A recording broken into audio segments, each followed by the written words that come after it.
Okay, I'm going to get started this morning by welcoming all of you guys. Welcome to Watang Yu, Sawadee Kap, Sawadee Kap. Nice to see all of you guys here. Welcome to everyone online who's joining us as well. Today is the third day of a 5-day course that I'm teaching. And I know some of you guys might just be here for the morning, and that's fine because we have regular classes on Sunday, Wednesday, and Saturday. And whenever I'm teaching a course, we just invite everybody to come in and join. All of our classes, courses, or retreats are available here at no cost. So you're welcome to join for as long as you like today, or as short as long as you like, or as short as you like. You're even welcome to stay the rest of the week if you like. There's different things going on here where you guys can continue to learn. So welcome to all of you, whether you're joining us for the first time or you've been joining regularly. What I'm going to do today is get us started with a guided meditation to help you guys learn a bit about meditation and actually practice meditation together. Then I'm going to go into a talk on what's called the 3 poisons: craving, anger, and ignorance. This is where you're going to get an understanding of what's going on in the human mind and why you keep experiencing things like anger and sadness and frustration, agitation, annoyance, guilt, shame, fear, stress, anxiety, loneliness, boredom, shyness, resentment, jealousy. All these feelings and others are completely eliminated when you train your mind to get to enlightenment. Enlightenment is a mental state that the Buddha taught how to actually attain this mental state through training of your mind. So we're going to talk about this after our meditation. But first, I'd like to invite you to join for the meditation. If you'd like to join for meditation, the way that I start is with some chanting to ease us into the meditation. And these chants that I do, they're on a laminated sheet over there on the cabinet. You're welcome to get one if you'd like and even chant along, because it has the Pali chants, and then you're going to see the English translations as well. If you look at these chants closely, you're going to see a lot of appreciation, gratitude, and respect for the Buddha in these chants. And because of that, I don't think the Buddha actually created these chants himself, because a Buddha wouldn't go around handing out chants and saying, here, chant these things to me out of respect to me, because this would be arrogance, this would be pride, and this would be the ego. And an individual who's gotten to enlightenment, surely a Buddha, would have eliminated those things. The way that chanting originated during the lifetime of the Buddha is that he taught everything orally. Everything he taught was spoken, and they didn't write things down during his lifetime.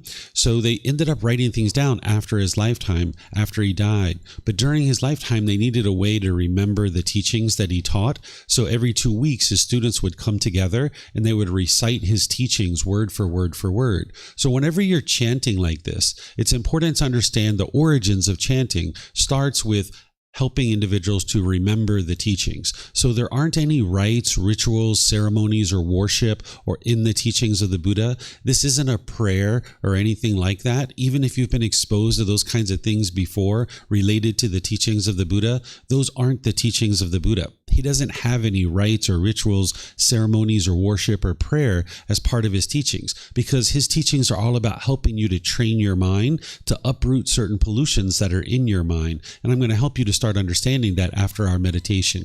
So if you'd like to chant along, you're more than welcome to. The benefit of chanting nowadays is it helps to ease the mind into meditation and get more benefit out of the meditation itself. So if you'd like to participate in that, you're more than welcome to.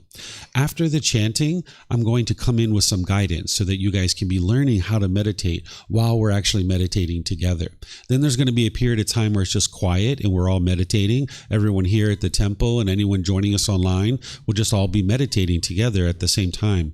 And I'm sure you're going to hear occasional sounds, because you can't be in an environment where it's permanently quiet. It's just not possible because of the universal truth of impermanence. Things are constantly changing. So I wouldn't be surprised if you hear a car go past or a bird chirping, maybe a dog barking or something like this. You're going to hear certain sounds. And as long as your mind doesn't crave permanent silence, that means when you hear a sound, you'll just understand that it's impermanent. It's going to arise, it's going to change, and it's going to fade away. And you don't need to have your mind be annoyed or frustrated or agitated. So you will hear sounds in an environment because it's not possible to have permanent silence in any kind of environment. But as long as you don't have a longing and a yearning and a craving for things to be permanently silent, you can reside peaceful and joyful in a situation, even when you hear a car go past or a dog barking or anything like that.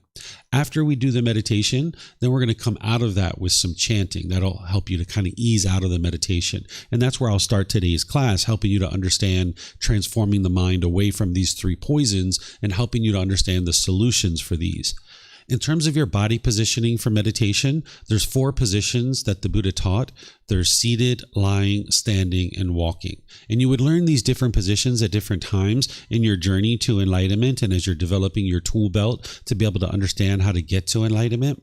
But let me help you with the seated position, because this is what oftentimes people are doing when they first start learning. So I'll give you a little bit of guidance on this, some suggestions for you to consider. In terms of your body position, you can sit however you like. There isn't just one position to sit in. The guidance that I'm providing you is just suggestions for you that maybe help you find something that's even more comfortable. If you're on the floor, you might have some cushions under your rear. This helps to make your seat a little bit softer. And then if you're going to cross your legs, you might just bring those together lightly. Whereas if they're real tight, it will impede the circulation and cause pain in the lower body. Some people like to put their legs off the mat. This helps to get the hips up in the air, and it lessens the angle at the hips, the knees, and the ankles. So that's an option for you as well. The Buddha put his right hand over his left with his thumbs together, and he put this into his lap. But again, it's not about everyone doing it exactly the same way, because this isn't possible. Different people are going to find different things to be comfortable. So you might decide to put your palms on your thighs or your knees. Some people like to put their palms up or rest them comfortably in their lap. So you can really put your hands and arms wherever you're comfortable. For anybody who's in a chair, or maybe if you're at home, you're on a bench or a sofa or in a wheelchair or something like that, same thing. You can sit however you're comfortable. You might decide to place your feet flat on the floor or lightly cross at the ankles, but you can see I'm sitting in a chair with my legs crossed, so you could do this as well. And then the same thing with the hands and arms. You can just put them wherever you're comfortable.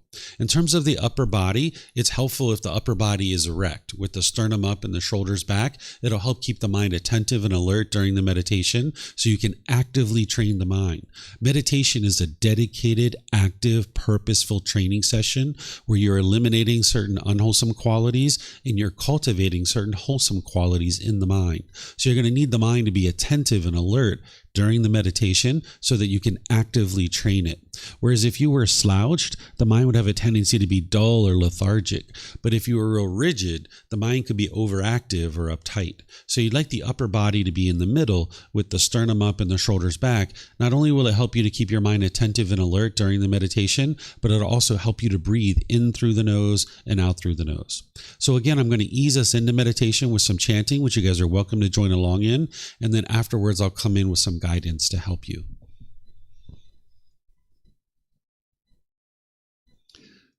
Arahang Samma Sambuddho Mahakeva Otang Mahakavanang Apivateyami Savakato Mahakavata Tammo Dhammang Namasami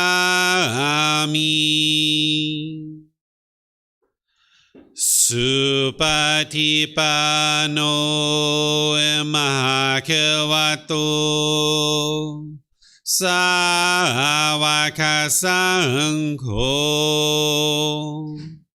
Sanghang Namami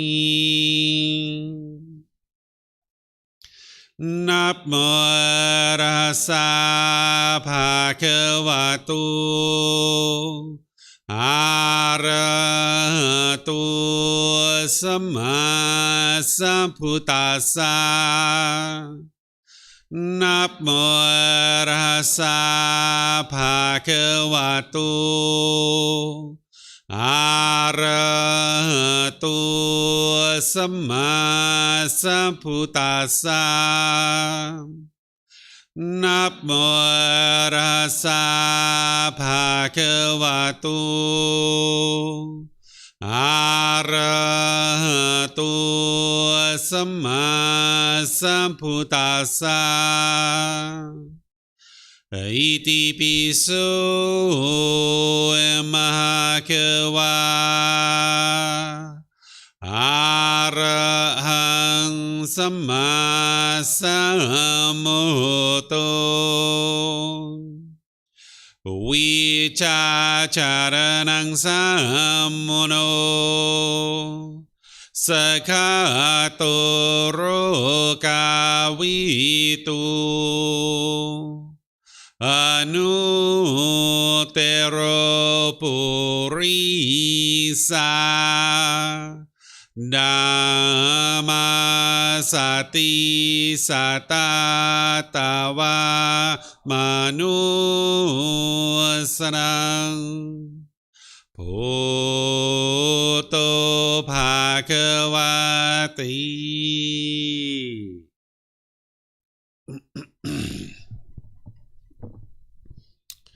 Okay, with the lower body and hands and arms comfortable, and the upper body erect,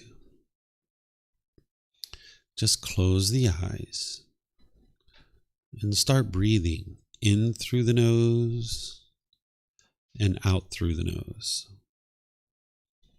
Here you're just looking to establish the breath, a nice, natural, steady, consistent breath. Not forced or controlled, just a gradual inhale through the nose, experiencing the full breath. And then whenever you're ready, exhale out through the nose. Breathing in and out. Breathing in and out. Your breath may not match up with the guidance that I'm providing, and that's okay. This is your practice. I'm just here for guidance. You can use this voice as a reminder that whenever you get to the next inhale, breathing gradually through the nose, developing a nice, natural, steady, consistent breath. And then whenever you're ready, exhale out through the nose, experiencing the full breath. Breathing in and out.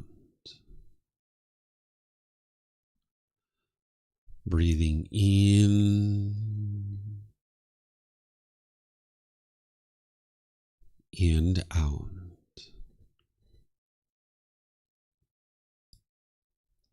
With the breath well established, start fixating the mind on the breath, either the sound of the breath coming into the nose or the sensation of air moving over the skin into the nose. The breath is the present moment. Fixate the mind on the breath, the present moment. Breathing in and out. Breathing in and out. With the mind fixated on the breath, whenever you notice that it moves off the breath, cut that off, let it go, and come back to the breath, the present moment. No need to observe the thought, label it, judge it, analyze it, or even try to figure out where it's coming from. Whenever you notice that the mind is moved off the breath, cut that off, let it go, and come back to the breath, the present moment. Breathing in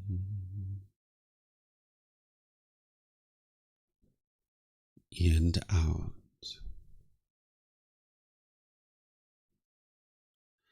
Breathing in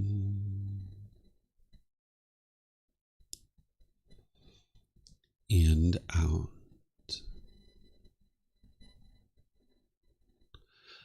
I'm going to be quiet now and let you do this work of focusing on the breath, cutting off and letting go anytime the mind moves off the breath. You have nowhere to go. There's nothing to do. No one needs you right now. This is your time to focus on the breath. Breathing in and out.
Arahang Samma Sambuddho Bhagava Bhutang Bhagavanang Apivateyami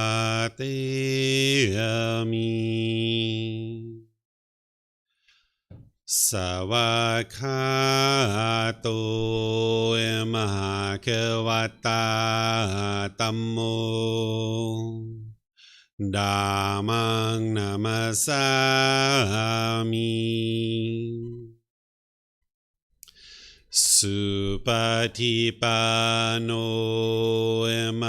Bhagavato Savaka Sangho Sanghang Namami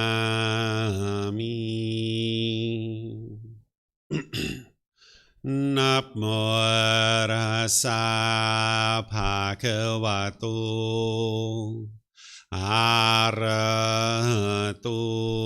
Samma Sambuddhassa Namo Rasa Bhagavato Arahato Samma Sambuddhassa Namo Rasa Bhagavato Arahato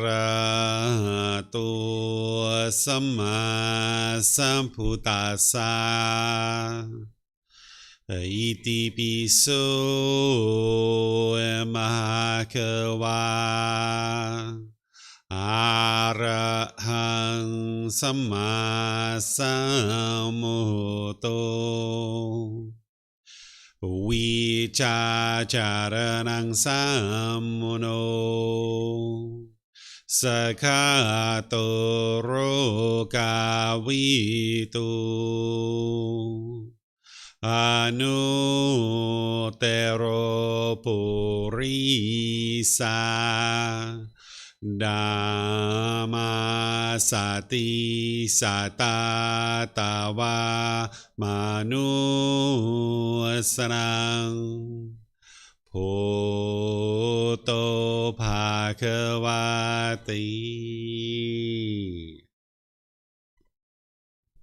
All right, if you'd like to slowly make your way out of meditation. Once again, welcome to all of you. Welcome to everyone here at the temple. Welcome to everyone joining us online. Good morning to everyone. Nice to see you all here. As I was mentioning, today is the third day of a 5-day course that I'm teaching, and you guys are welcome to stay as long as you like. I know some of you might have only planned to be here for meditation or for the morning or what have you, but we have things planned all throughout today and tomorrow and even Friday as well. Friday, we have a tour where you guys can go with me outside the city, and we're going to go visit a forest temple and a temple up on the mountain called Wat Doi Satep. If you're here at 9 a.m. on Friday morning, you're welcome to go to the tour if you'd like. Today, what I'm going to be doing is sharing this topic with you called the 3 poisons: craving, anger, and ignorance, helping you to understand some of the teachings of the Buddha. But before I get into that, let me just share a few things to help you guys feel even more comfortable here at the temple if this is your first time here. In the back of the room, we have bathrooms that you're welcome to use at any point. There's 2 doors in the very back of the room. Feel free to get up and use those restrooms anytime that you like. We even have restrooms outside the classroom. If you go out to the parking lot, you'll see signs that take you around to the temple bathrooms, so feel free to use those as well. We even have snacks and refreshments and things like that that are over here on this table that are provided by our students, that you're welcome to help yourself to any snacks that are over here. So the teachings of the Buddha are here to help you and guide you to this enlightened mental state where the mind can be peaceful, calm, serene, and content with joy. By the time you get to enlightenment, you will no longer experience any discontent feelings. An enlightened being no longer experiences any anger, sadness, frustration, irritation, annoyance, guilt, shame, fear, stress, anxiety, loneliness, boredom, shyness, resentment, jealousy. All these these feelings in others are completely eliminated from the enlightened mind. You don't even have the slightest displeasure anymore. You probably have certain struggles and certain difficulties that you face in the world, and this is because of these three poisons, which you're going to understand here in a moment. And when you eradicate these three poisons, you start to experience this brightness and this radiance, this cheerfulness, this uplifted mind, this gladness in the mind. More and more starts shining through. This is the enlightened mind. Not only do you eliminate those discontent feelings from the mind, but you'll notice that your mind's focused. You'll have concentration, clarity, and deep memory, because your mind will be performing optimally because these pollutions won't be in the mind any longer. You'll notice that your personal and professional relationships will really be blossoming. They will be at ease because you won't have any bitterness and harshness and hostility in your mind anymore, so that won't be coming out in your relationships, so you can have fulfilling, sustaining, and satisfying relationships. You'll notice that you're not even in a bad mood by the time you get to enlightenment, that the causes and conditions that produce a bad mood have been uprooted and eliminated from the mind. Namely, what we're talking about here is the three poisons, or the three unwholesome roots, or the three fires that are uprooted out of the mind. The way that the teachings of the Buddha work is it's based in you cultivating wisdom. His teachings aren't based in belief. You're not believing a bunch of things and then hoping something good happens when you die. Instead, you're learning, you're examining and investigating his teachings now in this life. You're reflecting on those teachings to be able to independently verify whether they're true or they're false. And then you're practicing the teachings, integrating these tools and techniques into your day-to-day life in order to train your mind and uproot these pollutions out of the mind. So it's not believe, and hope something good happens when you die. The Buddha also didn't teach a bunch of rules or commandments. He didn't teach any things like this. He didn't teach rites or rituals or ceremonies or worship, because with these kinds of things, you're just believing them. And with belief, you don't know what's true or false, because maybe somebody convinced you to believe something, or you convinced yourself to believe it. You're just believing something. You don't know what the truth is. So therefore, with a lack of wisdom, you'll go out into the world and have certain struggles and difficulties because the mind doesn't understand the way that the world truly is. The way that the Buddha is teaching you is he's not explaining to you the way the world should be, and that if everybody follows certain rules or commandments, and the world will become a more peaceful place. He's explaining to you the way the world is. And through the natural laws that he taught, these natural laws of existence, by you not believing them, but instead you're learning, reflecting, and practicing to be able to see the truth for yourself, you can cultivate the wisdom of these natural laws. Then you will go out into the world and make wiser and wiser decisions. But when you are making unwise decisions based on this lack of wisdom, you will struggle and have difficulties in your day-to-day life. When we were growing up, none of us understood the natural law of gravity, and we went out into the world and we made unwise decisions because of our lack of wisdom. We fell down, we hurt ourselves, we broke our toys, we busted our elbows and our knees, we started bleeding and crying and so upset because we went out into the world with this lack of wisdom of this natural law of gravity, and we struggled and we had difficulties. We inadvertently were making decisions that we didn't even know were unwise at the time. But slowly but surely, we gained wisdom of the natural law of gravity, and now we're at the point where we could say that we fully awoke to the natural law of gravity, meaning that we fully cultivated wisdom about this natural law. We don't believe in the natural law of gravity. We know that it exists with 100% certainty because we can see it with our own eyes. We have wisdom of this natural law. And now, because of that wisdom and that truth that we understand, we go out in the world and we make decisions differently. And now we experience different results. We tie our shoes a bit tighter. We look at the surface of the sidewalk as we're walking. We're not so giddy and bouncing around like a little kid anymore. We take our time in the world and we make certain decisions about how we move about the world. And because of this, we experience wholesome results, or wholesome karma, the results of our decisions. This natural law of karma or karma is the main natural law that the Buddha is teaching you to awaken to. This isn't mystical or magical. It's not punishments and rewards. There's no being who's overseeing this. Essentially what it is cause and effect, or action and result. When you make certain decisions wisely or unwisely, you're going to experience wholesome results, or wholesome karma. And when you make decisions unwisely, you're going to experience unwholesome karma, or unwholesome results. So we make wiser decisions now about the natural law of gravity, so we experience wholesome results, or wholesome karma, as it relates to to that. But there's other natural laws that you're unaware of at this point. If you're still experiencing anger and sadness and frustration and all these other discontent feelings, your mind is not yet fully awake to the natural laws. So you go out into the world and you struggle and you have difficulties because essentially you're living in a world that you don't understand. If you've ever looked at the news or you've ever heard something from your family and you're just like, I don't understand why they keep doing that. I just don't understand. This is the mind lacking wisdom about the natural laws. You don't understand the world that you live in. And of course, you're going to struggle and have difficulties in the world if you don't understand where you're living and what these natural laws are. So what the Buddha is helping you to be able to do is cultivate this wisdom about these natural laws. And that's why you can't believe them. You need to be able to see the truth for yourself, just like you know for certain that the natural law of gravity exists and you have awoke to that natural law. You need to awake to these other natural laws as well. So what I'm going to be doing is explaining to you these three poisons. These are three poisons that are in your mind. These are three unwholesome roots or three fires. They're also referred to as pollutions or defilements. And when I'm explaining this to you and I'm teaching it to you, not only am I going to explain what's going on in your mind, I'm going to explain the solutions and how to fix it as well so that you can implement the solutions and actually uproot these out of the mind. But as I'm speaking, it's important that you don't believe anything that I'm sharing because belief isn't going to help you. You need to be able to listen what I'm sharing with eager ears, attentively understanding it. And then as you are understanding it through learning and intellectually understanding it, then you can reflect on it to independently verify it.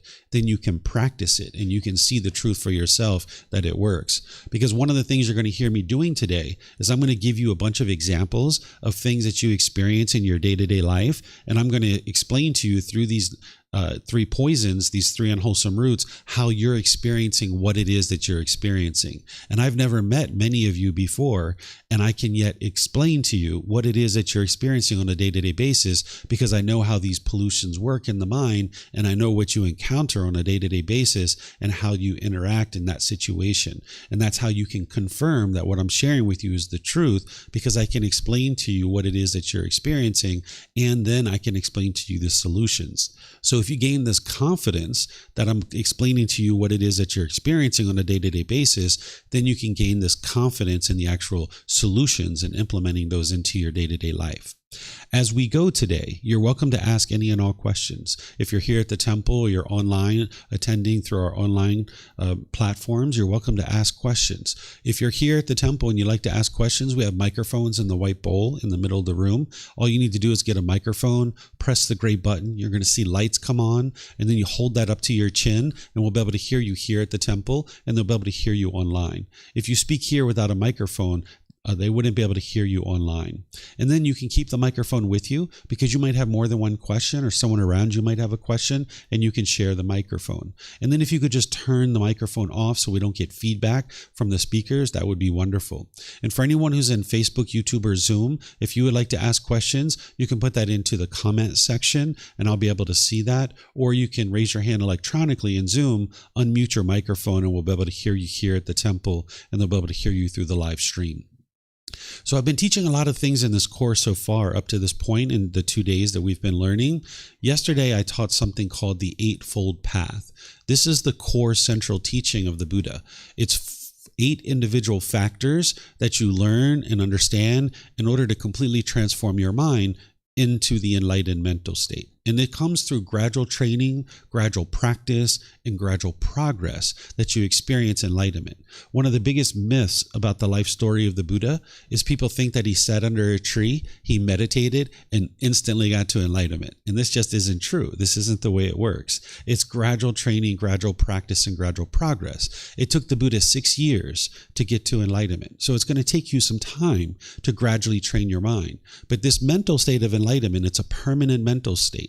Once your mind is in that mental state, it will never again experience things like anger, sadness, frustration, and others. It's physically impossible for you to experience those by the time you get to enlightenment. So it's the Eightfold Path that is the core central teaching that other things plug into. And you would need to learn that inside and out, backwards and forwards, commit it to your memory, and actually practice it on a day-to-day basis in order to be able to experience enlightenment.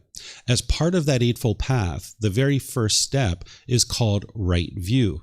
where you're learning in 4 simple statements what it is that is the problem in your mind, the cause of that problem, the elimination of it, and the path forward. It's like a window into understanding the unenlightened mind. And as I mentioned, the teachings of the Buddha are independently verifiable. One of the things you learn as part of right view is how your own mind is causing these feelings. Right now, you might be believing that other people annoy you, or that other people cause you to be frustrated or irritated or annoyed. But what you're going to be able to learn today, and you can go back to the Four Noble Truths and other teachings, is you can see in a way that you can independently verify how it's your own mind that's actually causing these feelings. And because it's your own mind that's causing these feelings, you can actually eliminate them. You don't have to walk around with guilt and shame and fear and stress and anxiety for the rest of your life. You can opt out of that. You can actually train your mind to remove the causes and conditions that are producing that.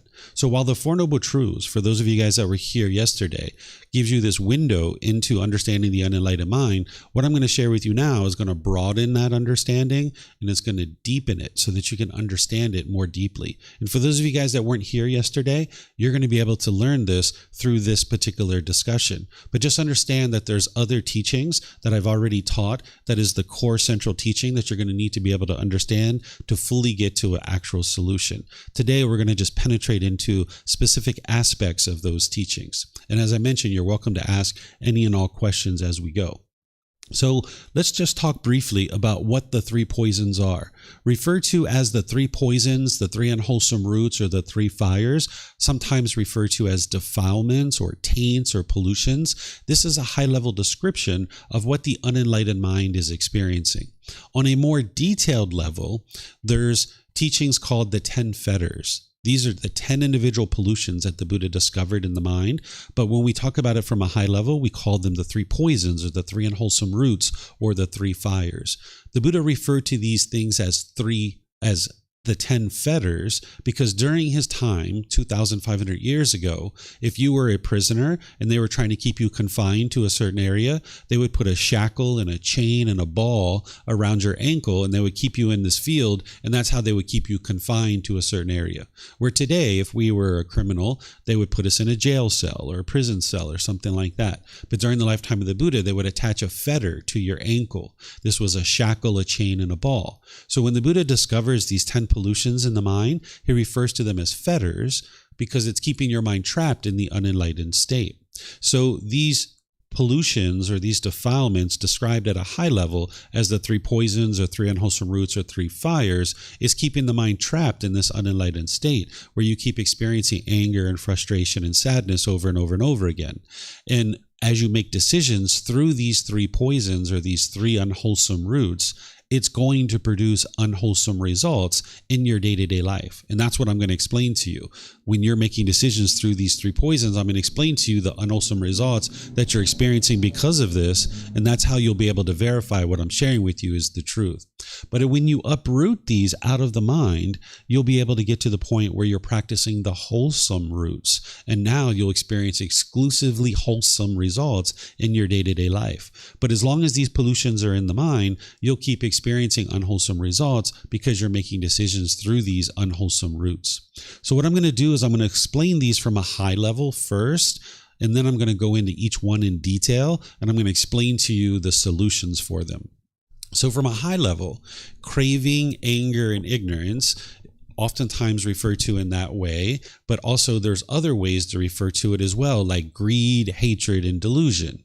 What craving, desire, attachment, wants, expectations, what this is this an aspect of your mind where your mind is longing and yearning and chasing after the objects of your affection and forming your inner feelings based on whether you get that thing or not. The mind is chasing and chasing and chasing, thinking something external is going to provide some lasting satisfaction. It's almost like the next new shiny object waiting around the corner is going to provide some kind of lasting satisfaction. So the mind chases after it. It's almost like an unquenchable thirst. The mind's like, oh, I know what I need to feel better.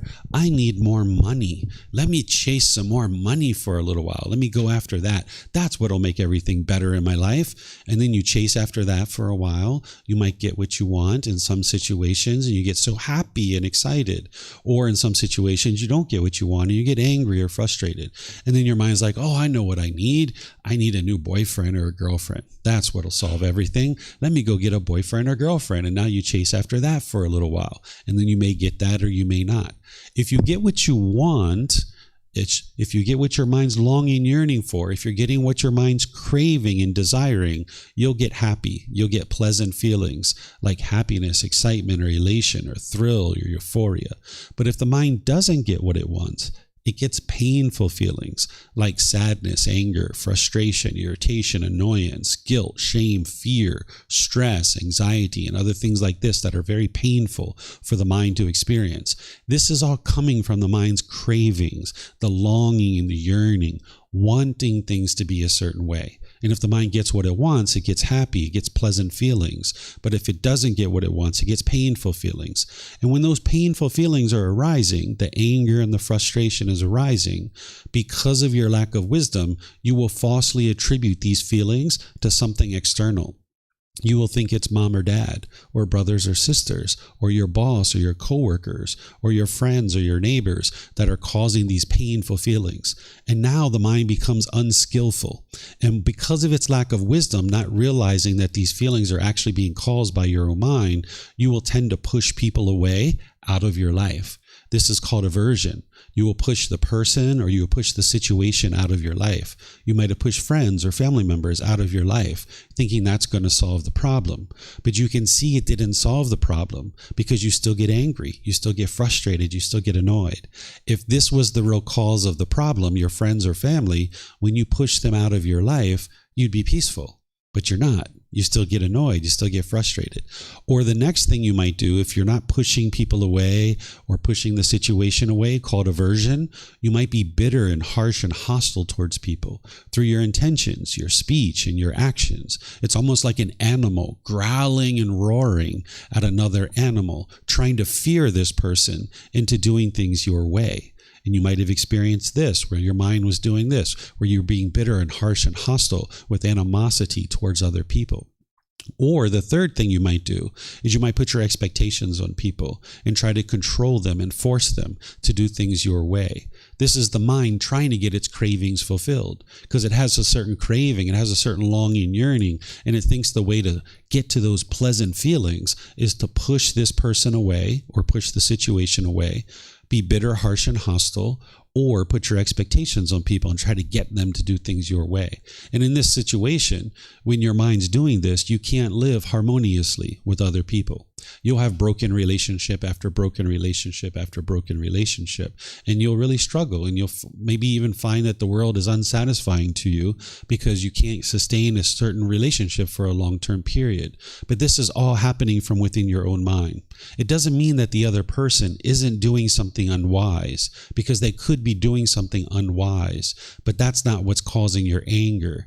The anger is being caused from the mind craving, longing and yearning for things to be done a certain way. It craves permanence. It wants everybody to do things my way.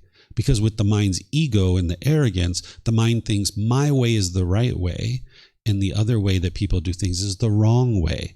And if they do things the wrong way, I'm going to get angry. And now you might feel justified in your anger and your harshness and your bitterness. Don't worry about feeling guilty or shameful that the mind is doing this. Every single being who's ever been born, their mind does exactly the same thing. It's an unenlightened mind. That's the whole reason why you're being bored, or about why you're being born. So no need to feel guilty or shameful or anything like this, the fact that your mind's doing this, because you can transform it. But the whole reason why the mind is doing this, why it's having craving and anger, is because of the third poison. Oftentimes people refer to this as ignorance. I don't tend to use this because that's kind of like a derogatory word. It's like a demeaning, degrading word. I would never refer to anybody as ignorant.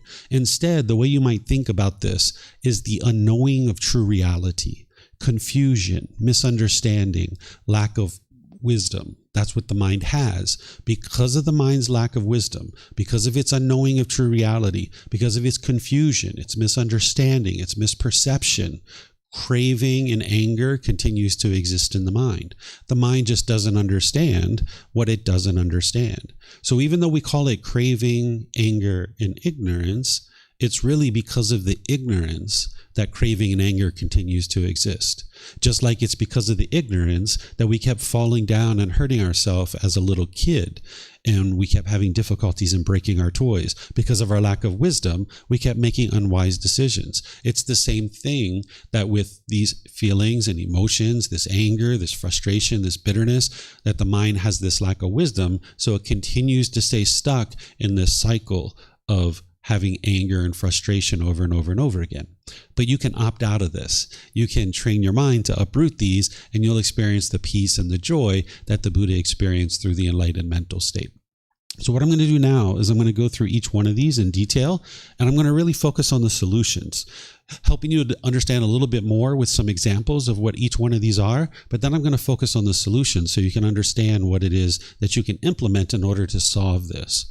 Okay, so what craving, desire, attachment is, the wants and the expectations, the clinging, the grasping, the holding on to things. What the mind is doing is it's craving permanence. It's wanting things to be permanent.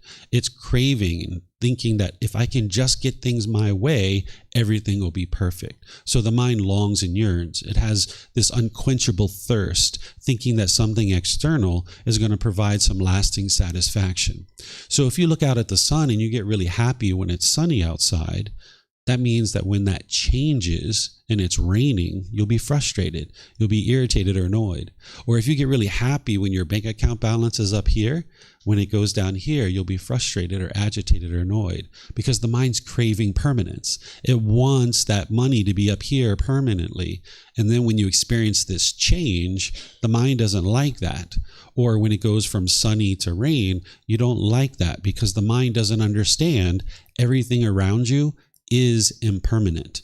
This is a universal truth, that everything around you is constantly changing.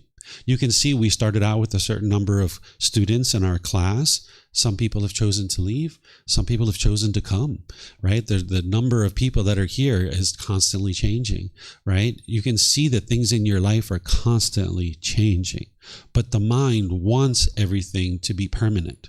So for example, think back to that boyfriend or girlfriend that you got together with when you guys first got together. Boy, it was so wonderful, wasn't it? So many pleasant feelings. You were attracted to this person. They were attracted to you. Maybe physically you were attracted to each other. Maybe mentally and intellectually. Maybe financially. Maybe they had some money and you were attracted to that. Maybe you were attracted to their social status or something like this. But nonetheless, you guys got together. And when you first got together, things couldn't have been more perfect. They were checking in on you. They were sending you messages. They were inviting you out to dinner or to the movies. You're going to the park, having great conversations. You might have even been having intimate contact from time to time. You were having all these pleasant feelings based on this person showing you affection. And you might have even said to them, "I love you." And they said, "I love you too." And now we're in love, right? Well, now as time goes on, then the relationship becomes discontent. You get frustrated, you get irritated, you get annoyed, because you have all these expectations and you want them to be a certain way, and they can't do that permanently. And then they have certain expectations of you, and they want you to be a certain way permanently. And now you guys break up. And now, experiencing that impermanence, you're maybe angry or frustrated or sad, or maybe you're lonely or bored, or maybe you're missing this person. The mind is holding on here. It's craving permanence. It's not your love that caused those painful feelings, because love is a genuine interest in seeing all beings be well. It's active goodwill towards other beings.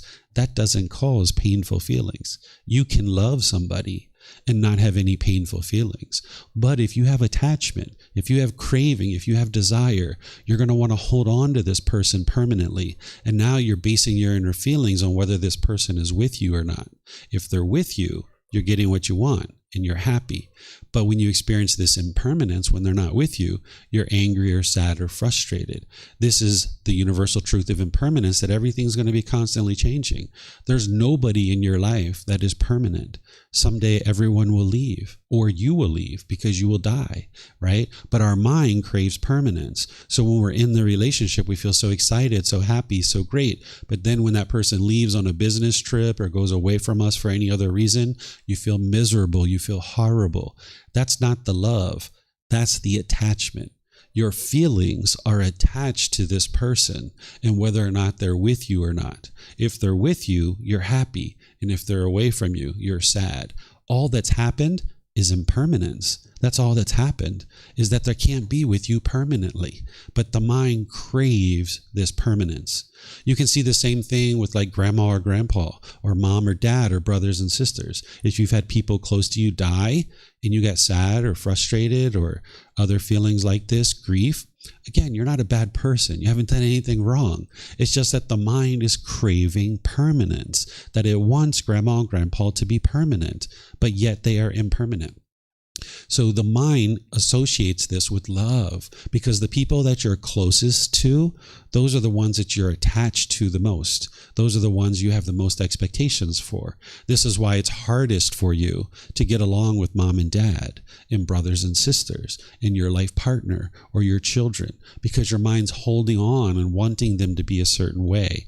The mind's craving permanence. It has expectations of them and wanting them to be a certain way. So don't believe me of what I'm sharing with you, right? Don't believe this. You need to be able to see the truth for yourself. Look at a recent situation where you were angry or sad or frustrated or some other discontent feeling. At that time, you might have been trying to blame somebody else for the feelings that you were having. This is typical, what the mind does, because it can't be me, right? It's got to be everyone else that's causing me to feel a certain way, because you're perfect, right? That's what the mind oftentimes thinks, is I'm perfect. Everybody else is the problem. But now look at this with fresh eyes, with new wisdom.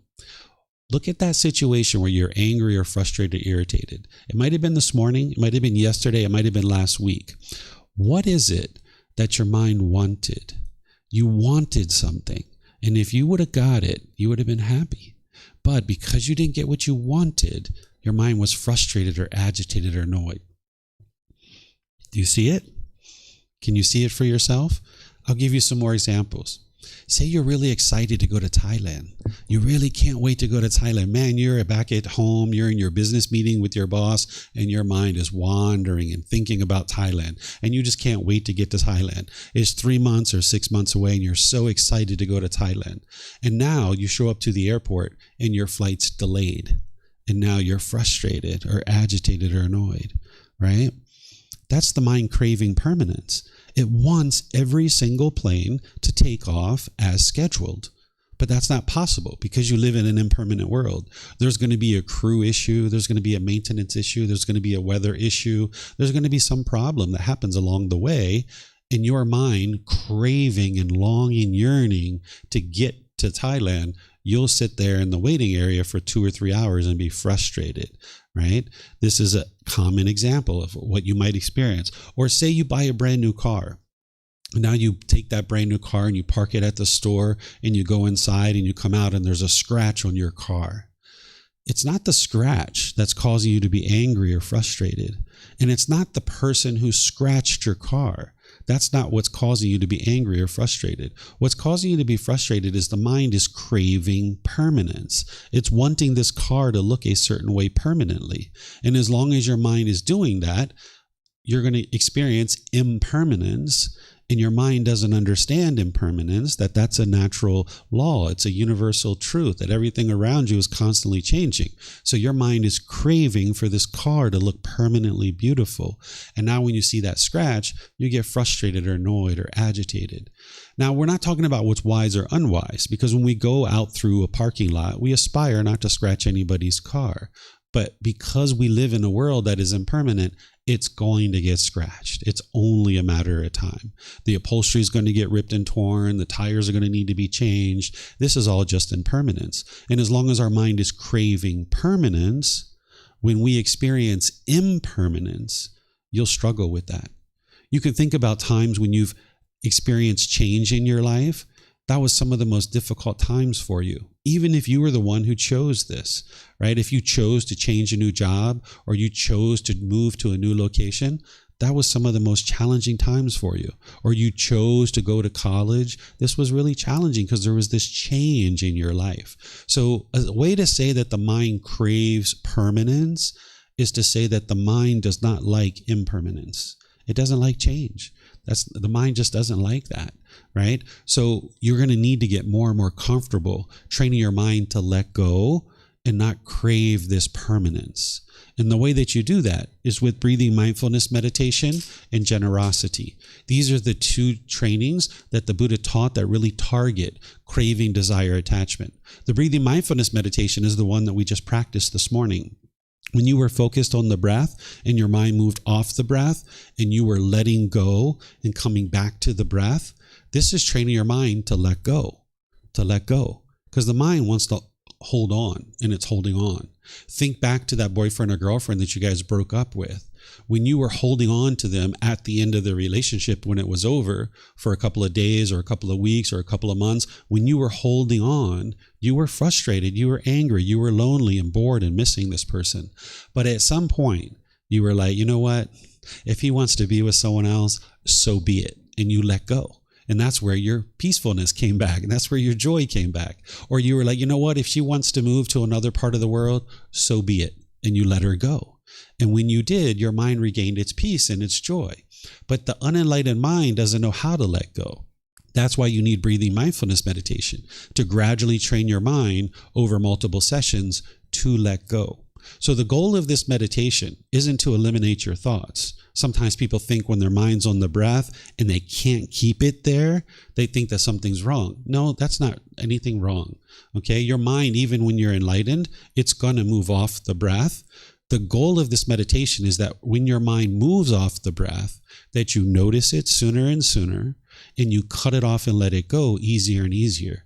But even as an enlightened being, your mind will move off the breath.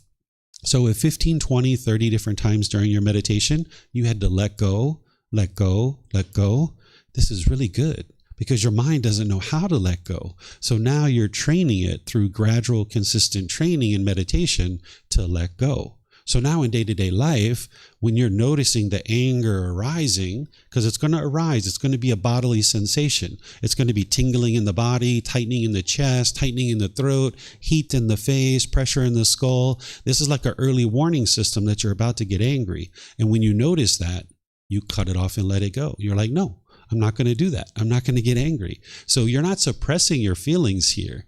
What you're doing is you're cutting it off before it becomes a feeling, just as a bodily sensation. Now, essentially, you rewire the mind to not have this longing, yearning, and forming your inner feelings based on whether you get this thing or not, where you can maintain your contentedness, whether it's raining or whether it's sunny, right? If you can only be happy when it's sunny, that means you can't be happy permanently. But if you can be happy when it's sunny, when it's raining, when it's sleeting, when it's snowing, when there's a hurricane, when there's a tornado, you can still maintain your happiness. Now you can be happy all the time, right? You're not happy because of the tornado. You're happy despite the tornado. You just understand that it's impermanent, right? But if you can only be happy when it's sunny, your happiness is limited.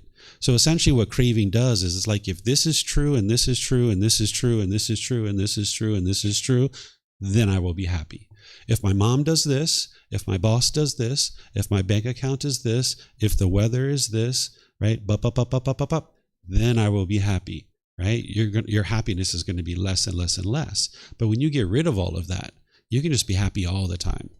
So breathing mindfulness meditation is going to help you to do that. Then there's generosity. When the mind has craving, desire, attachment, it will tend to be selfish. It will tend to hold on to things. It's my food, my money, my kids, my phone. It will hold on to things very tightly. So what generosity is there for is just training your mind to let go. It's training your mind to live open-handedly, to give and share with other people, that things don't have to always be self-satisfying. Because what the mind wants is it wants those pleasant feelings.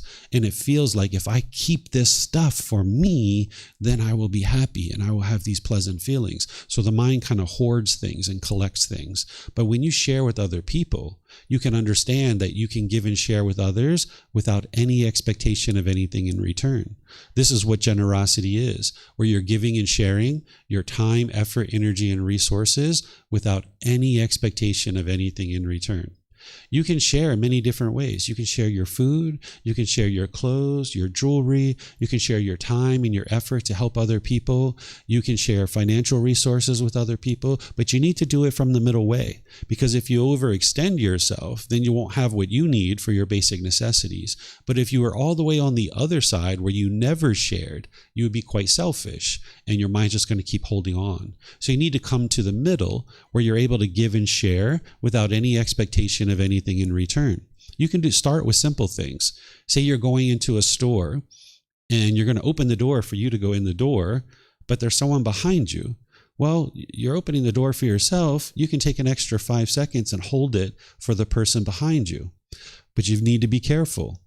You need to do this without any expectation of anything in return. Because if you have an expectation, even for a thank you, when they walk through the door and they don't say thank you, you'll be frustrated. You'll be agitated or annoyed. That might have happened for you, right? Where you're standing there with an expectation that someone's going to say thank you to you, and not everyone's going to say thank you because of impermanence. But your mind's going to crave permanence. You're going to want everybody to say thank you. I'm holding the door because I want a thank you. That's not generosity. That's still craving, desire, attachment, and you're going to cause your mind to be disappointed or annoyed or frustrated. But if you can hold the door with just one goal in mind, which is to enhance the quality of your mind, and you understand that that's what generosity is doing for you, is helping you eliminate selfishness, then you can just stand there and understand some people are going to say thank you and some people aren't. And that's impermanence. That's normal. Maybe when you walk through the door, you say thank you, but not everybody's going to do that. Some people are going to be so caught up in their thoughts and thinking about what they want out of that store that they're not even going to see you standing there holding the door, and they're just going to walk right on through, right? So if you're just standing there with no expectation of anything in return, your mind's protected. You won't experience frustration or agitation or annoyance. But if you have an expectation, you're going to be frustrated. You're going to be agitated. Okay, so this is the craving, desire, attachment, and this is the solutions, is practicing breathing mindfulness meditation regularly on a day-to-day basis. You would like to gradually build up your practice to 2 or 3 times a day for 30 minutes or more. And it can take 6 months, a year, even 2 years to build up to that. But there are certain unbeneficial things that you can clear out of your life, and it'll give you more time for this meditation. And then you would like to integrate some generosity into your day-to-day life, where you're regularly practicing generosity with the people around you, and even people that you don't know. You can just share with other people. Do you guys have any questions on craving, desire, attachment, and what this is and how it manifests in your mind? No questions? Okay, let me check online and see if anybody has any questions online.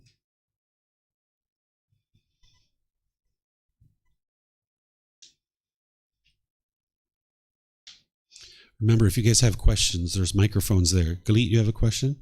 Steve, have a question?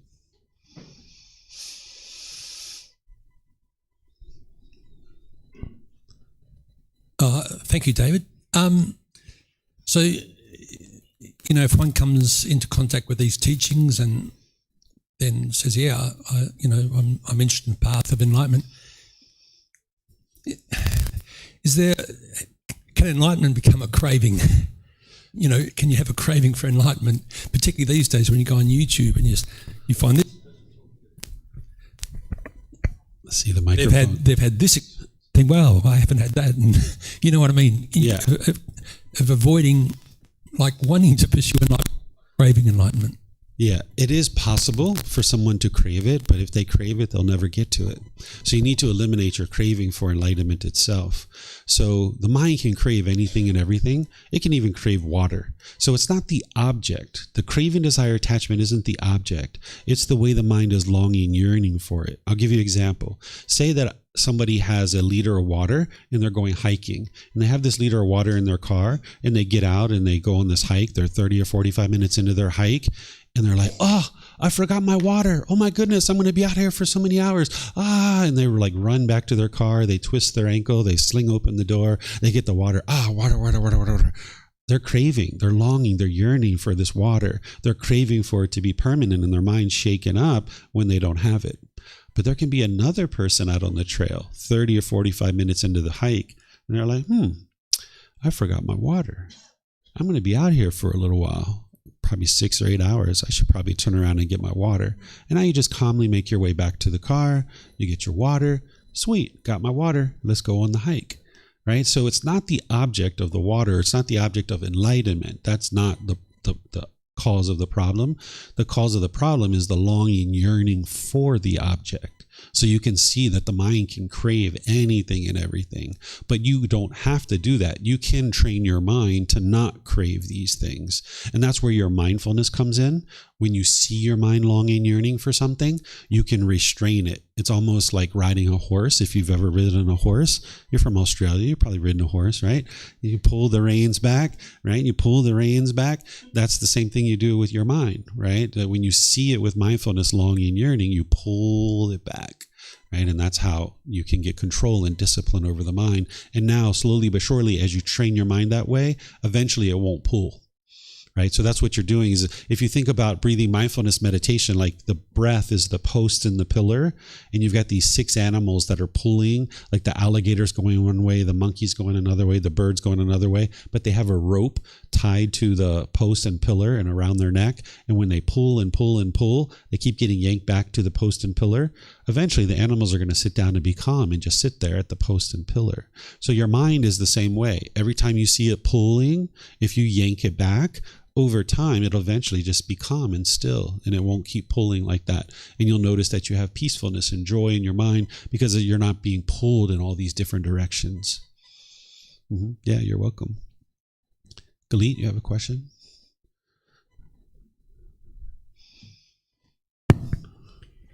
Can you try to analyze a situation for me, or do you want to do it later? Yeah, like a personal situation. Yeah. But can we talk later just because of the time, and I can keep teaching this? Yeah, because you'll probably stick around, right? Yeah, we'll take a nice long break, and I can help you during the break. Sometimes we take questions of personal situations during class, but today I think we're probably going to need the time to share the teachings. But thank you for being interested to ask question. Anybody else have a question about this? Okay. All right. So now let's move to the next one. The anger, the hatred, the ill will, because I think you guys are starting to understand the craving, right? When the mind's longing, yearning, and it's craving, if it gets what it wants, it gets happy or excited. It gets pleasant feelings. Yay, I got what I wanted. Remember when we were children and we wanted chocolate and ice cream and mom and dad got it for us? We thought they were the best mom and dad ever. Oh my gosh, chocolate and ice cream, right? Maybe we even got chocolate and ice cream more than once in a day. Oh my goodness, these were the best parents ever. But when we asked them for chocolate and ice cream and they didn't give it to us, you're the worst mommy and daddy ever. That's where our anger, our hatred, and our ill will is arising because our craving isn't getting fulfilled. And this is happening in your life where when you get what you want, you get happy. But when you don't get what you want, you get this anger, hatred, and ill will. In lesser versions like frustration, agitation, and annoyance. This is the mind having these feelings because of its cravings, desires, attachments. But we will perceive the problem as being external. We think it's mommy and daddy, or we think it's our brothers or our sisters or our boss or somebody else that's causing us to experience these feelings. But you can see the truth if you look at what I'm sharing with you objectively. You can see that it's your own mind that's causing these feelings. And there's real empowerment here, that when you can see that it's your own mind that's causing these feelings, you're now empowered to solve them. Whereas if it's everybody else who's causing these feelings, you're stuck. You can't do anything to fix it. right? But when you get empowered to be able to see that it's your own mind that's causing these feelings, well, then you can eliminate it, right? So when this anger is arising, that's where the mind becomes bitter and harsh and hostile. The animosity comes in. And now you might push people away, being bitter, harsh, and hostile, or you might be bitter, harsh, and hostile through your intentions, your speech, and your actions, the way you're interacting with people, almost growling and roaring at this other person, trying to fear them into doing things your way. Or you might put your expectations on people and try to control them and force them to do things your way. This is the mind trying to get its cravings fulfilled. It thinks that if I push this person away, or I'm bitter, harsh, and hostile with them, or I put my expectations and pressure them into doing things my way, that I'll get things my way, and then I get those pleasant feelings and everything's perfect. But it's not, because in this situation, you've damaged your relationships. And now people that you've pushed away, or the bitter harshness and hostility, those people choose to leave out of your life, or the expectations that you put on people, they'll feel pressured and they'll feel controlled, and then they don't want to be part of your life, right? So we will perceive the problem as something external. We will almost feel justified in our anger, as if this other person deserves it, right? But now you just have broken relationship after broken relationship after broken relationship. This is the way it was for me growing up as a child. I had all these expectations of my mom. I wanted her to be a certain way. Even in my early adulthood, I kept wanting her to be a certain way. It was only a matter of time when mom and I were together that fireworks would go off. Things would just blow up. And as long as you have those expectations, people can't meet those permanently. Those expectations are coming from your own mind. You might even get to the point where you have certain people that you like and certain people that you dislike. Those people that you like, they're meeting your expectations. They're doing what you want them to do. These people that you dislike, they're not doing what you want them to do. They're not meeting your expectations. That's the craving, desire, attachment, the wants and expectations. When you get rid of your craving, desire, attachment, not only will you get rid of your anger, hatred, and ill will, you'll get rid of this like and dislike. You can get to the point where you just like everybody, and you just understand that everybody's different. People do things differently than you. Their hairstyle is different than you. They talk different than you. They sit different than you. They wear clothes different than you. They function in the world different than you. That's not the problem. That's just impermanence. The cause of this problem is the craving for permanence. And now when you're not getting that, that's where the anger and the frustration and the agitation arises in the mind. But you can get rid of this. You can get rid of the cravings, desires, attachments, and you can get rid of that anger and harshness and hostility and bitterness towards others, so you can live more harmoniously in all your relationships. What does this for you is the loving kindness meditation. The loving kindness meditation transforms the mind. It helps you to be loving and kind and warm and gentle in each one of these situations, where instead of being bitter and harsh and hostile, you can understand that that anger is coming from your own mind, and you can be loving and kind in these situations, where you can use this meditation. It's a different type of meditation than we just did this morning, where you're essentially rewiring your mind to be loving and kind. Because right now, I'm sure you've been in arguments where you've been adamantly trying to convince people that what they are doing is causing you to be angry, and they have to stop doing what they're doing, right? This is the expectations of trying to force somebody to do things your way, right? You can look back over your life and you can see in all those different arguments that you were in, your mind was craving something. You were longing, yearning for it. And you might have been trying to adamantly convince somebody that what they were doing was causing you to be angry. But if you can see that craving is the real cause of the problem, then when this anger is arising, you understand the last thing you're interested in doing is going down this path of anger, because that's what the mind will tend to do. It's like a well-worn path. When you perceive the problem as something external, you'll go down this well-worn path of anger, and you know where that path leads. It leads to broken relationships. That's what we've experienced, right? But you can do this new thing. You can get out your machete and you can forge through this new path, because this path over here, all the bushes are pushed back, the grass is pushed back. It's really easy to go down that path of anger for you. But if you get out your machete and you start forging this new path and you start breaking down these bushes and these stickers and all this other stuff, this will become the well-worn path, the path of loving kindness. And now this path will overgrow. This path will grow back. And now your mind doesn't even go down that path anymore. It's physically impossible to get down that path anymore because your mind's been rewired. So it's loving kindness meditation that does that for you. It's almost like filling up your gas tank, and then you go out into the world and you become more loving and kind through your intentions, your speech, and your actions. There's nothing on the path to enlightenment that is about changing other people. This path is to look inward and change your own mind and change the way that your mind is functioning. You're not going to get to peacefulness by changing mom. You're not going to get to peacefulness by changing dad or brothers and sisters, because you can't change them. They have to choose to change on their own. For a very long time, I was a very angry person, wanting my mom to change, and she wouldn't do it. Right? And so what I started to do is I started implementing change. I started meditating. I started being more loving and kind. I started being more generous. And now I transform my mind. And when I was around mom, I was more loving and kind and warm and gentle. Then our relationship changed. All the time, all the way up to like my 30s, early 30s, I kept wanting mom to change and nothing was happening. I just kept getting angrier and angrier, right? And mom was getting angrier and angrier. When we were together, she would pick up the rubber ball and throw around the rubber ball of anger, and I would pick it up and throw it around, and she would pick it up and throw it around. Next thing you know, we got all these rubber balls bouncing around. But I started doing things differently. When I was training my mind with loving kindness meditation and being loving and kind in daily life through my intentions, my speech, and my actions, now when mom would pick up the rubber ball of anger and throw it around the room, I would just watch it roll to the corner and lose its energy. So if we were on the phone and she was being bitter and harsh and hostile, in the past, I would be bitter and harsh and hostile right back, right? It was the fireworks would go off, right? But now I started doing something different. When she was being bitter, harsh, and hostile, I would be loving and kind. I would say, Mom, I know I've been bitter and harsh and hostile with you in the past. I'm really sorry about that. But now I'm going to be loving and kind with you. I really prioritize our relationship, and I would like to see us get to a better place. I'm going to get off the phone and let you think about what it is that you just said, and we'll talk another time. I love you, Mom. Bye-bye.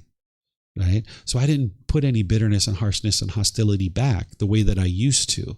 And I did this multiple times. And sometimes I wouldn't talk to her for 3 months or 6 months. And then we'd be talking again. And we'd be talking, everything would be fine for a few months. And the next thing you know, here comes the bitterness and harshness and hostility. Mom, I love you so much, and I really would like to see us get to a better relationship. I'm going to let you think about what you just said. I'm going to get off the phone. I love you so much. Take care, Mom. Right? And I would just get off the phone. And she could see she's the one that has this anger. Her son doesn't have the anger anymore. And over time, we got to the point where she stopped being angry too.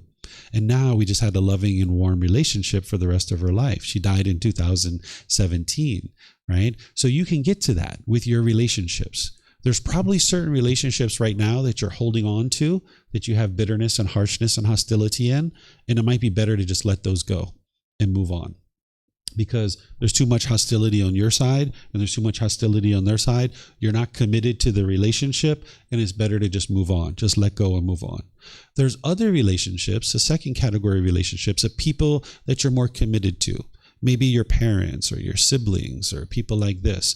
And you would like to improve your mind and improve the relationship. That's what I did with my mom and my wife and people like this. But then there's a third category of relationships. Brand new people that you haven't even met before, that you'll only ever be loving and kind with.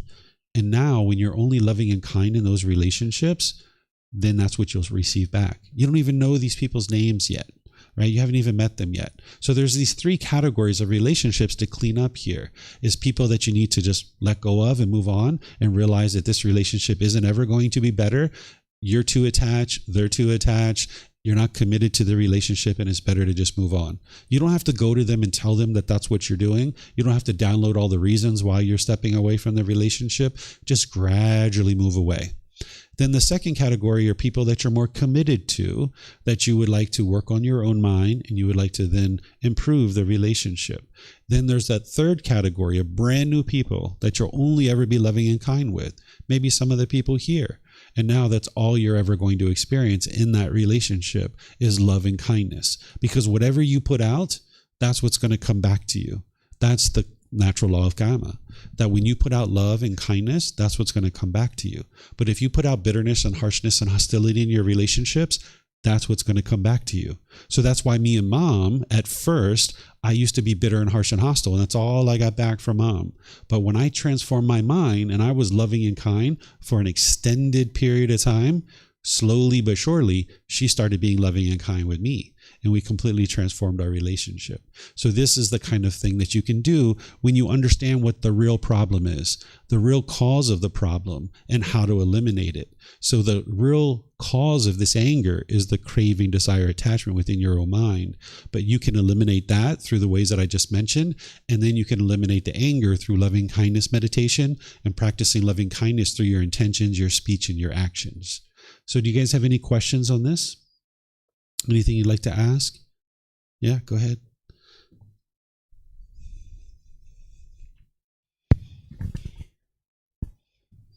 Where does being passive aggressive come in? Because there's something in me that feels that about something that you said, that it's a little passive aggressive to say, and you mentioned something else in another situation. So where does being passive aggressive come in? So there's a lot of modern words that people are using that aren't really accurate and true reality. What people are describing as passive aggressive is really just sarcasm. Someone's being sarcastic. They're not being sincere in the things that they're sharing. This whole idea of being passive aggressive, in my opinion, it doesn't really exist. It's people that are being sarcastic and they're being bitter and they're being harsh. And they might be trying to cover it up with a few smiles here and there, but they're being bitter and harsh and hostile, essentially, is what they're doing. They're being sarcastic in that situation. So when I talk to my mom in that situation, I think that's the example that you're thinking about. I said things like, Mom, I love you. I'm going to get off the phone and let you think about what it is that you just said. We'll talk another time. I love you, Mom. Bye-bye. Nothing aggressive about that. Nothing passive about that. There's nothing sarcastic about that. There's nothing bitter and harsh and hostile. It's just saying, hey, I love you and I prioritize our relationship, and I'm going to get off the phone so you can think about what it is that you just said. Right? And I would do this with my mom. I wouldn't necessarily do this with like a friend or something like this, unless they were like a really long-term friend and we're really close or something like this. But someone like my mom, I knew she was committed to the relationship, and so was I, so I could do these kinds of things. But I don't agree that this passive aggressive thing even exists. I think it's just people's perception of what they're hearing, and it's just really sarcasm. It's really, people being bitter and harsh and hostile, maybe with a few smiles here and there. But there's a way to be loving and kind and warm and gentle in the way that you approach these things, and there's nothing aggressive about that. And there's nothing passive about it either. Do you have a specific example of passive aggression that you could share, that I can maybe help you see it a little bit better?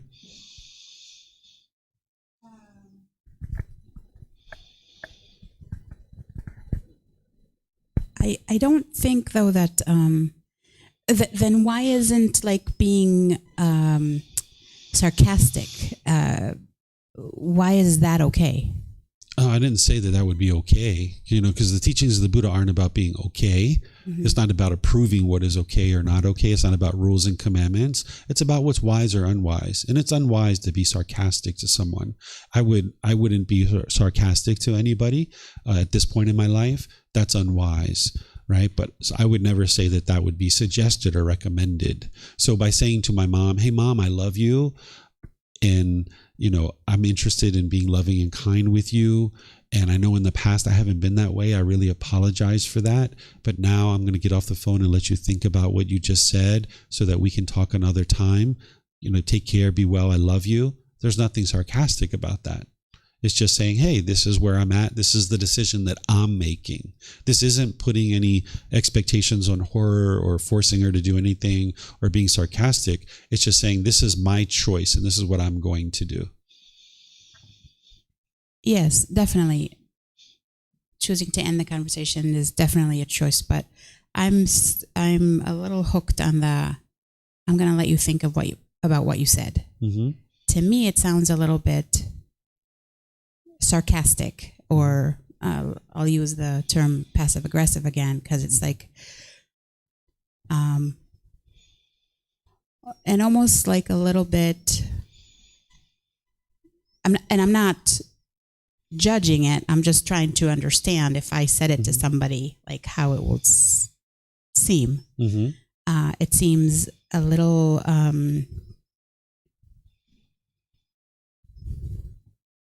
Aggressive. Okay. So the way that the natural law of Gamma works is that it's the most unbiased teacher, and it's going to show you in every situation what is wise and unwise and what is wholesome and unwholesome. When you make unwise decisions, it's going to produce unwholesome results. But when you make wise decisions, it's going to produce wholesome results for you. So when I did what I did, it produced wholesome results. And that's how you can see when something is wise or unwise, because the natural law of Karma is unbiased. It's going to show you in every situation what's working and what's not working. And my mom oftentimes would come to me and ask for advice about how to improve certain parts of her life, almost like I was her teacher, right? And she wouldn't always follow what I recommended, but nonetheless, she would come to me and ask me for help. So by me saying to her in our relationship, I'm going to get off the phone and let you think about what it is that you just shared or what you just said, she understood that as a warm, gentle way of saying goodbye. Where in the past, I would have been bitter and harsh and hostile and aggressive and putting my expectations on her and telling her how she was wrong and I was right and all this other stuff. So she understood that as being warm and gentle and loving and kind. And it produced the results of a wholesome relationship, because I only had to do that maybe 2 or 3 times and she got it. And she transformed the way that she functioned. And I also did things like I was practicing a certain amount of generosity with her. She lived a good 2 hours away, 3 hours away from me. I would drive to her. I would cook her a lot of food. One time, she was pretty heavy and her deck was falling down and she was having difficulties coming out on the deck. So I repaired her whole deck for her. I spent my money to purchase the wood, did the hard labor to actually do the work. So I was practicing generosity with her too. So slowly but surely she could see that where David was coming from was a loving and kind and warm and compassionate place. So right here, right now, you might be thinking of this as aggressive, but Mom surely didn't. And I could see that in the way the results produced this wholesome result for us. Mm-hmm. Mm-hmm. I think I have you asked maybe another example. Mm-hmm. I used to have a professor who would say, if she wanted to answer a question that somebody asked, she would start with, I don't mean to insult your intelligence, but... That is, I feel that is very sarcastic and very, again, I'm going to use that word, passive aggressive. Yeah, I would call it sarcastic, right? To say something like that, and unwise, right? Because what you're doing is in that situation, your perception is that you're insulting this person's intelligence. So when we have a perception about the world, if you've been taught that there is such a thing as passive aggression, and you're holding on to that perception in your mind, then when you go around the world, you will look for things and say, oh, that's passive aggression, or oh, that's passive aggression, or even this thing they call gaslighting. Right? If you listen to what they share as part of that, you'd be like, oh, that's gaslighting, that's gaslighting, that's gaslighting. That's the perception that the mind is holding on to. But when you understand what they're teaching about gaslighting, this is just wrong view. When you understand the teachings of the Buddha, there's no way to gaslight somebody. It's not possible. But people are holding on to these perceptions. And then when they hold on to that perception, they start identifying things like this. Like if you think a bird is a dog, right? When you see a bird, you're like, oh, there's a dog, right? Because that's your perception that that's a dog, when in reality it's a bird, right? So if we have this perception that there is such thing as passive aggression, when we hear it, when we see something that meets that definition, we will call it out as that. But in my opinion, that is unwise speech. That's the way that I would refer to it, as it's unwise speech based on what the Buddha taught.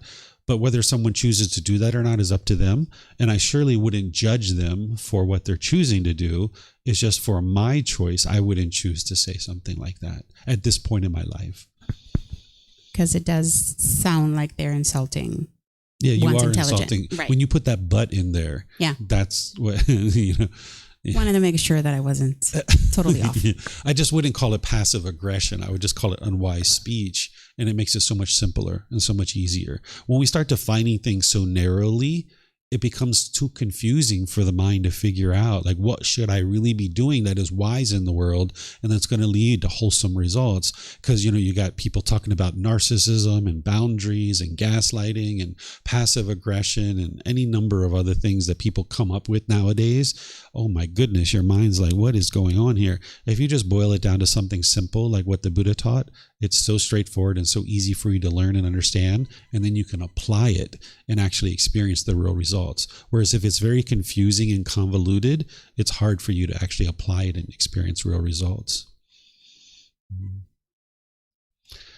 Okay, and this is actually a great segue into our next poison, right? Because here we're talking about anger, hatred, and ill will, and previously we were talking about craving. So with a lack of wisdom, which is this unknowing of true reality, or some people refer to it as ignorance, the mind will continue to struggle over and over and over again. And what a lack of wisdom is, or this ignorance, or this unknowing of true reality, it's misunderstanding, it's misperception, it's a lack of wisdom. It's looking out at the world with these misperceptions and this misunderstandings. And as long as the mind's doing that and it doesn't understand true reality, it will continue to struggle. It will continue to have difficulties. So while we call it craving, anger, and ignorance, it's really because of this lack of wisdom, because of this confusion, because of these misunderstandings that are in the mind, that the mind continues to crave and it continues to have anger. So when you arise wisdom, that's the solution to this ignorance or unknowing of true reality, is to get to wisdom, to get to the truth. So you can see something like what I'm sharing, like, yeah, it's not really passive aggression, it's just unwise speech, or it's not really passive aggression, it's just sarcasm and, you know, speaking in ways that would potentially be unwise. So you can boil it down to this real simplicity that the Buddha is teaching you to be able to see true reality. And seeing part of that true reality is to understand that it's your own mind that's causing these feelings. If there's something that you're experiencing in the world in terms of your feelings and emotions, nobody can cause you to experience that. Your mind is doing that yourself. Let's just say somebody walked up to you and said some profane thing and degraded you as a person, maybe using a bunch of F words and B words and things like this.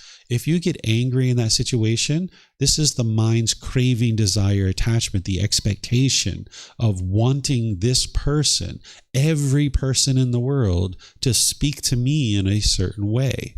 The mind is craving that permanence. And when it doesn't get that, it's the anger that arises. But then there's this ignorance or this unknowing of true reality, this lack of wisdom, because the mind craves for things to be permanent. The mind's lacking the wisdom of things like the world is impermanent, and you're never going to get everybody to speak to you in a certain way. So if every single time somebody speaks to you in a way different than what you expect, you're going to get angry as long as you have that expectation.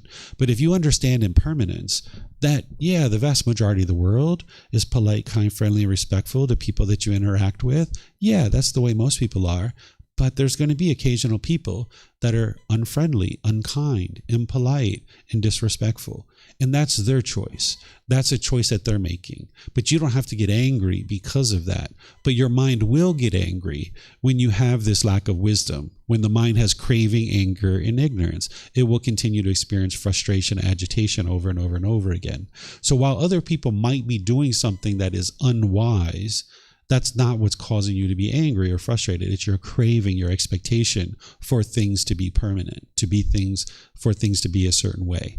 And you can arise wisdom to transform this. There's wisdom around something called the Three Universal Truths, the Four Noble Truths, the Eightfold Path, the Five Precepts, the Brahma Viharas, the Natural Law of Gamma, the Seven Factors of Enlightenment, extensive meditation training, how to eliminate the 10 fetters. These are the core central teachings that you need to arise wisdom about. And as you apply these in your day-to-day life, that's where you'll see the real results.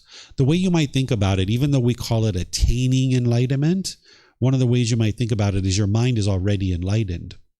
But you have these pollutions or these poisons that are in the way, hindering you from being able to experience it.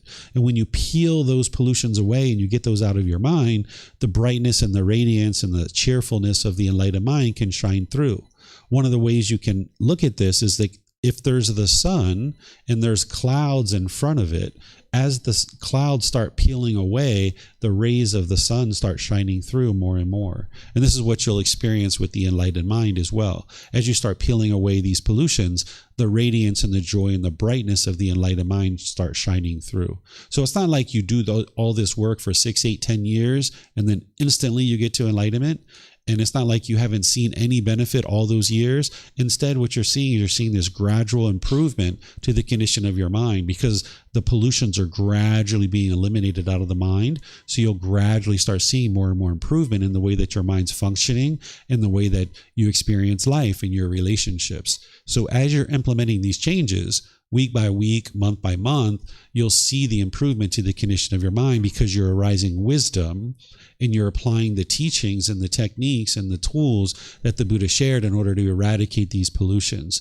And as you're gradually eradicating these pollutions, that's where you'll see more and more of the brightness and the radiance of the enlightened mind shine through.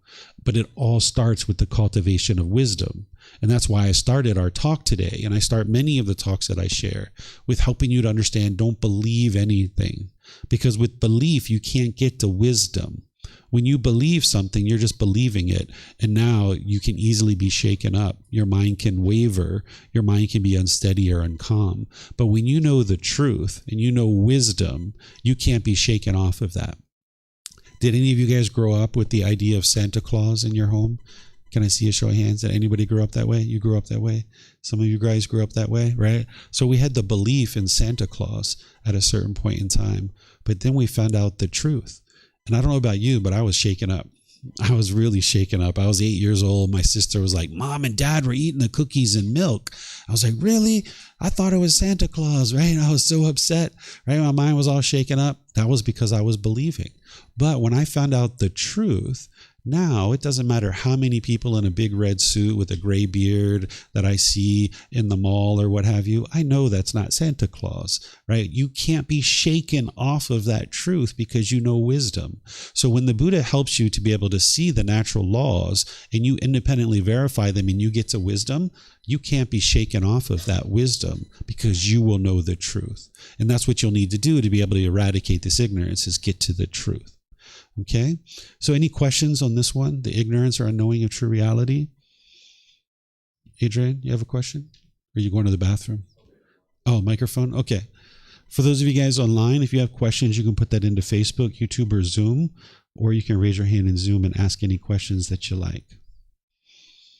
So just with something that tends to come up is witnessing like politics or whatever that's disagreeable in the world, and then seeing that and being like, how could they be doing that? Mm-hmm. That's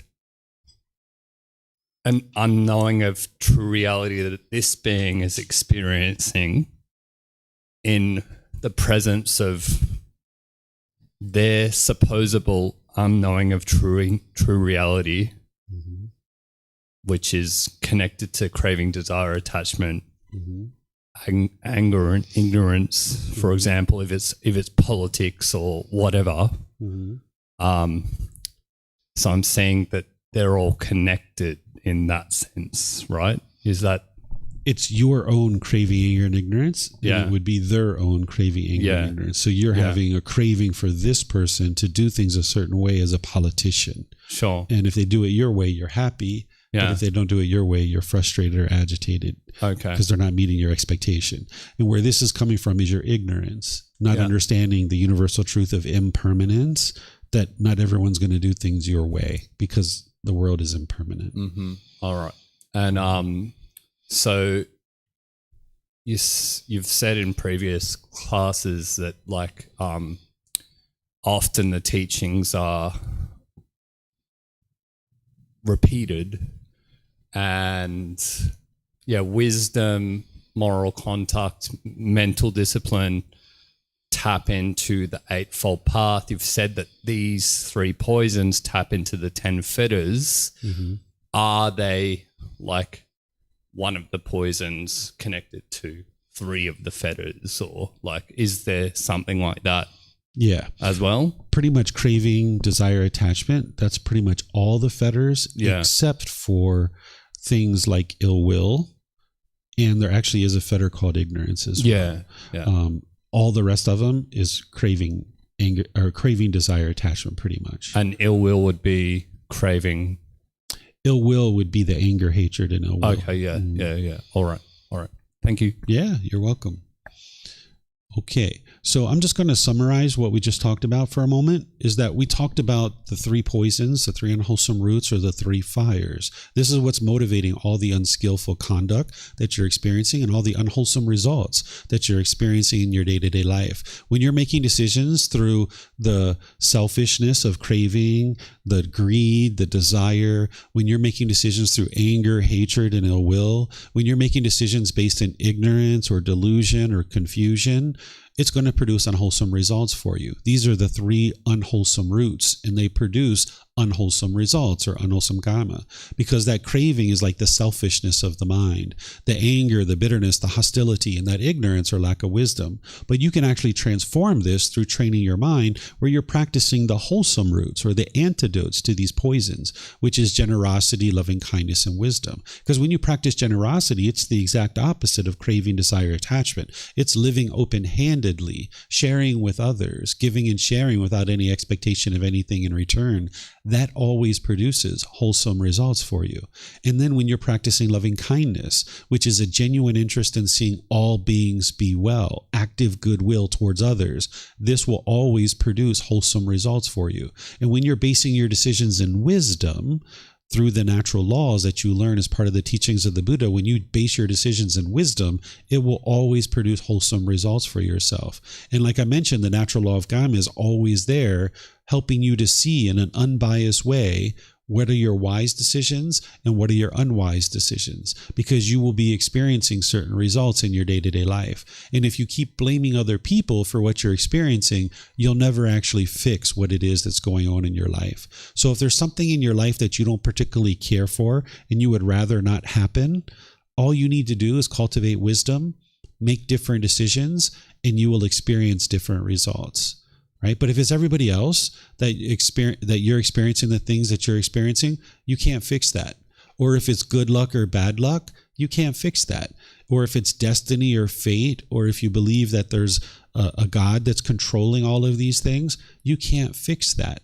So the mind, because of its lack of wisdom, it will believe in things like good luck or bad luck, or destiny or fate, or it'll think other people are causing your difficulties and struggles, or it'll think that God is controlling what you experience. But when you set all that aside and you come to see true reality, you'll see that everything you're experiencing is a result of decisions that you're making.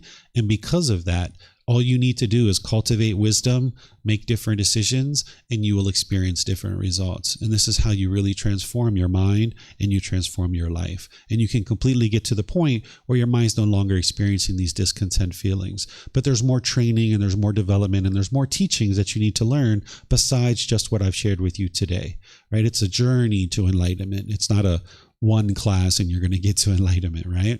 So if you guys would like to start off learning the path to enlightenment, I suggest you start with this first book.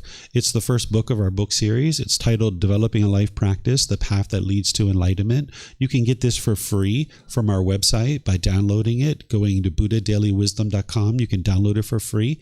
You can take it and go print it if you like. You can get printed versions here by just reimbursing us for our printing cost. Or if you have access to Amazon, you can get it on Amazon as well. So if you start with the first book, we have various courses and classes and retreats and various programs that'll gradually walk you through how to learn and grow and develop on this path and do this inner work to transform your mind. And where you need books or audiobooks, videos, podcasts, even personal guidance, I'm here to help you at no cost, that I can help you to be able to learn and grow and develop on the path. So if you're interested in healing from what hurt you so that you never need to hurt ever again, there's help for you here. But what's hurting you is inside your own mind. It's not the outside world. And when you come to understand that, you can make a complete transformation in your life. So thank you all for your interest to learn. Thank you for being here. Thank you for dedicating some time to train your mind and understand the teachings of the Buddha. I'm going to take a break here, and then I'm going to come back and start teaching some more. I'm going to teach what's called the 5 precepts. These are 5 important and impactful decisions that you could make either wisely or unwisely that are going to help you to be able to experience improved results in your life. If you've heard that the Buddha taught no killing, no stealing, no sexual misconduct, no lying, and no intoxicants, this isn't actually true. The Buddha never taught that. That sounds like black and white. It sounds like a bunch of rules or commandments. I'm going to use the original words of the Buddha so you can see what he taught on this important topic. And then I'm going to apply it to today so you can see how to make decisions wisely that will lead to wholesome results for you. So thank you all for coming. It's almost 11 o'clock. I'm going to restart at 11:15, which will be 20 minutes from now. So thank you so much, and perhaps we'll see you guys in a future class. Sawadee Kap. Sawadee Kap.